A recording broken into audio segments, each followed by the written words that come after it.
Hey guys, and welcome back to Super Luigi Galaxy for even more purple coins. Poor Luigi.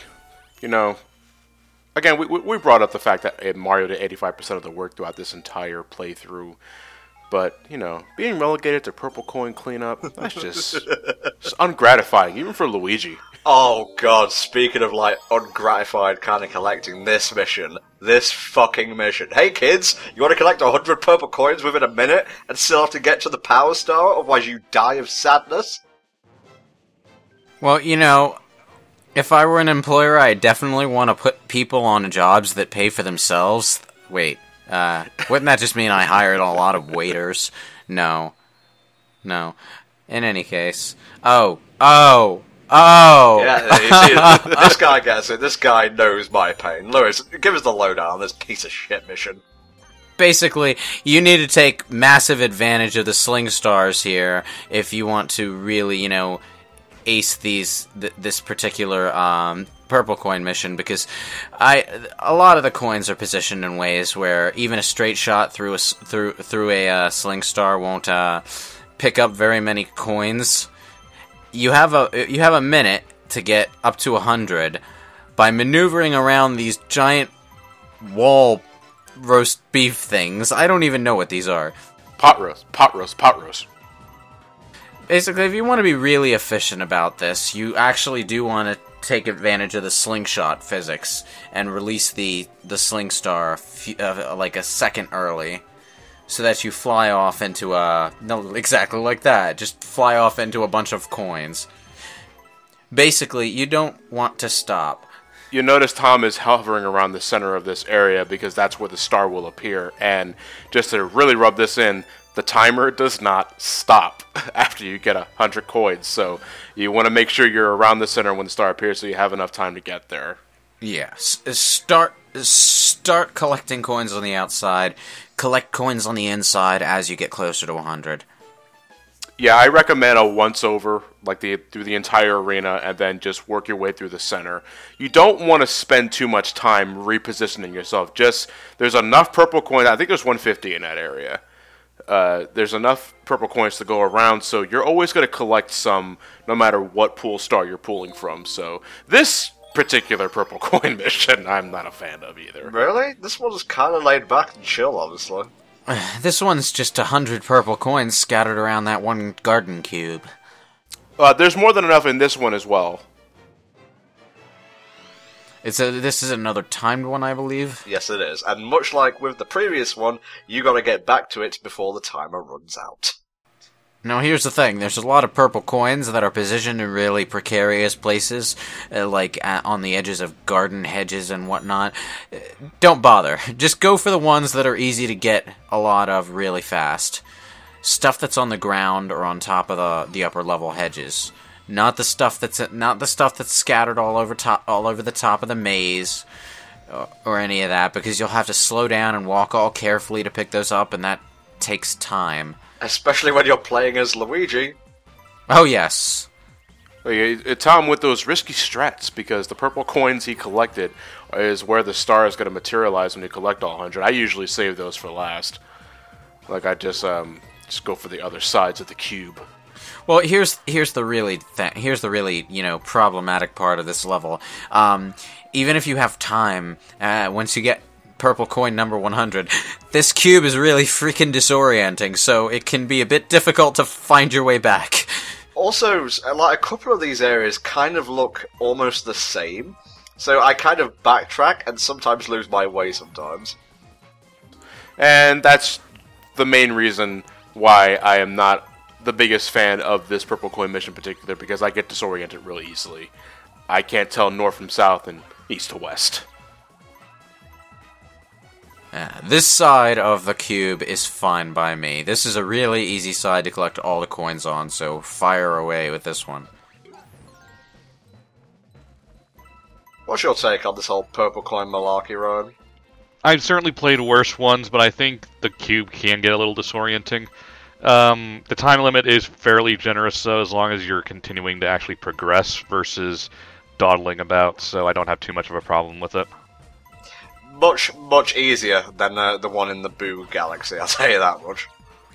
This is a good place to actually end up when you're close to 100 because you're right next to the side you need to exit on.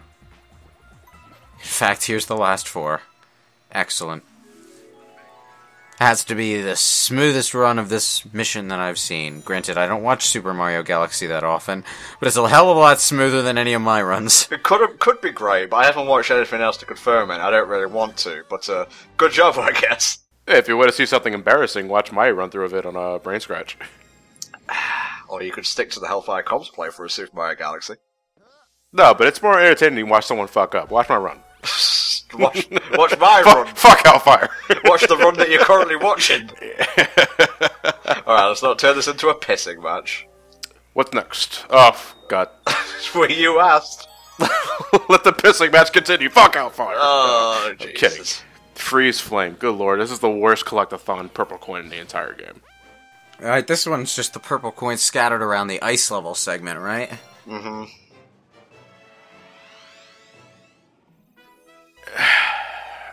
You know, these sort of open world collectathon missions don't really take well to being, to having this one chunk that's really linear that you have to go through.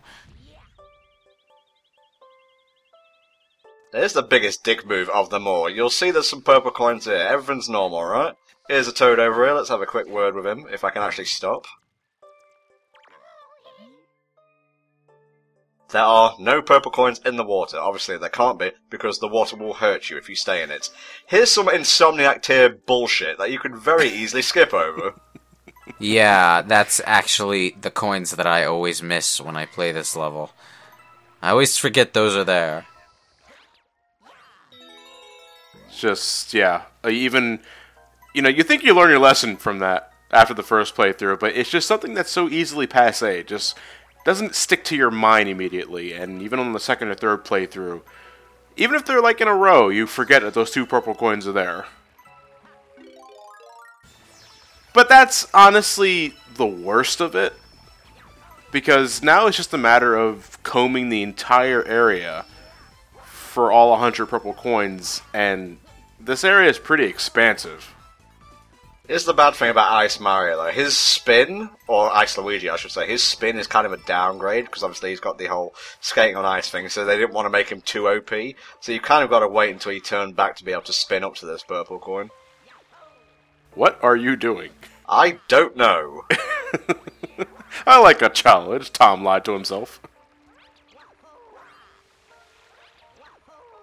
Oh, look at that. I never realized that Luigi's backflip animation was slightly more twirly than Mario's standard one.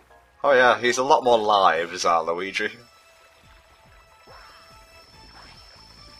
What's your general, how do you go about this mission? I mean, do you go for the hardest areas first and you end on the very top, or do you like doing things out of order?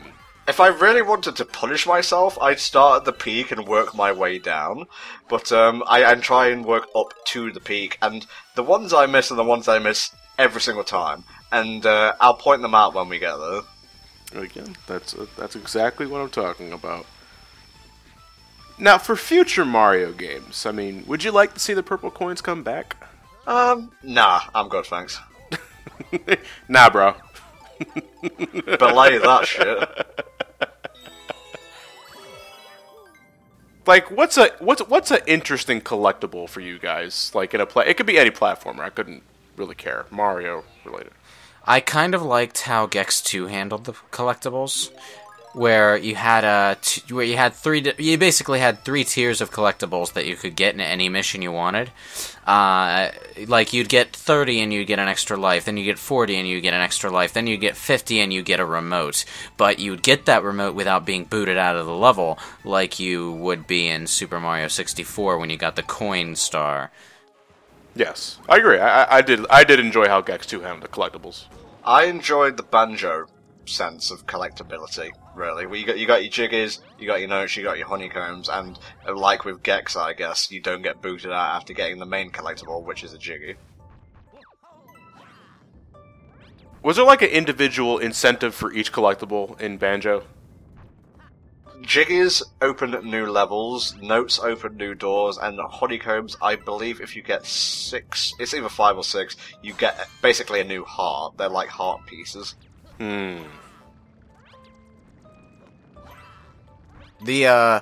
The slightly awesome yet slightly confusing thing about the Gex 2 collectibles, though, was that every level theme had its own set of collectible tiers. Like in the horror levels, you'd have like hockey masks, and there was also skulls. Skulls, and each tier would be a different collectible, and they would be themed to the level. The Toon levels would have carrots and whatnot. It was all a little 2D sprites, though, so wow factor limited. Well, yeah, I could figure limitations at the time. But you're Ryan. I mean, like, what's your favorite sort of collectible in a platformer, 2D or 3D? Hard to say, considering I'm probably one of the few people who really, really enjoyed Super Mario 64 compared to other collectathons, but generally anything as long as it doesn't, require too much to beat the game. Well, you'd probably not enjoy Tooie. Have you played Banjo-Tooie? Yes, I've played Banjo-Tooie. What do you think of Banjo-Tooie? It's too big. Yes, it's too goddamn big. It's too fucking goddamn big. Might as well call it Banjo Ridley. That ain't a joke. I'm speaking the fucking truth here. Well, I'm laughing anyway. Laugh to hide the tears. Okay, let's head on up to the peak. By going down. Yes, that's how it works in this galaxy, John. I could have sworn there was an area on top of that area where you could long jump towards. There probably is, if you speedrun it, Well, I say with Luigi specifically because he has the longer jump. What they do with the last purple coin in this mission scares the fuck out of me every time I get here. I know exactly what you're talking about.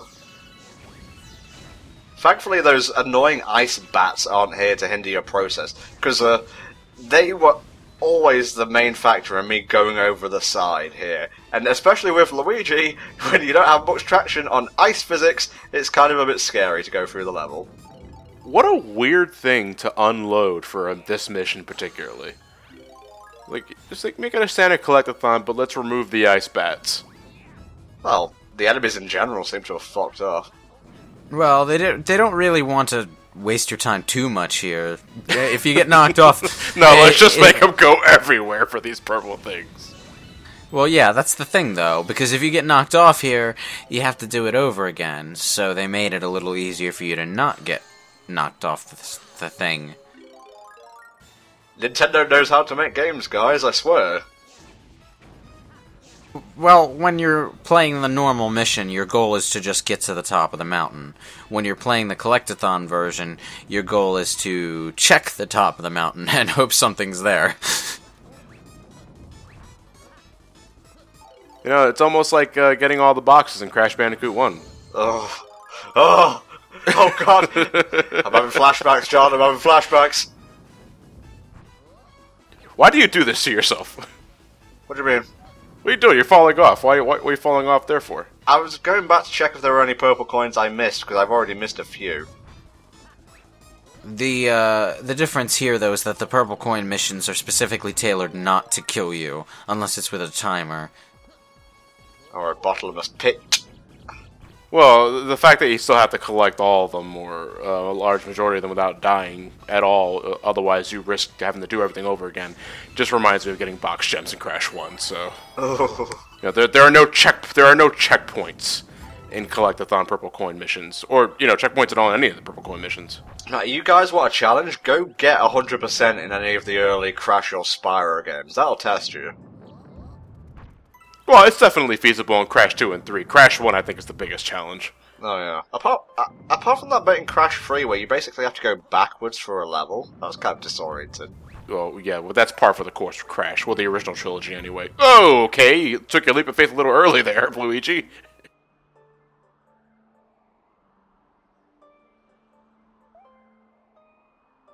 A leap of faith will let you find Winky. I think you're playing the wrong game, Captain Toad. Here we go! Cue the eagle cry. No, there's no bale of hay under this.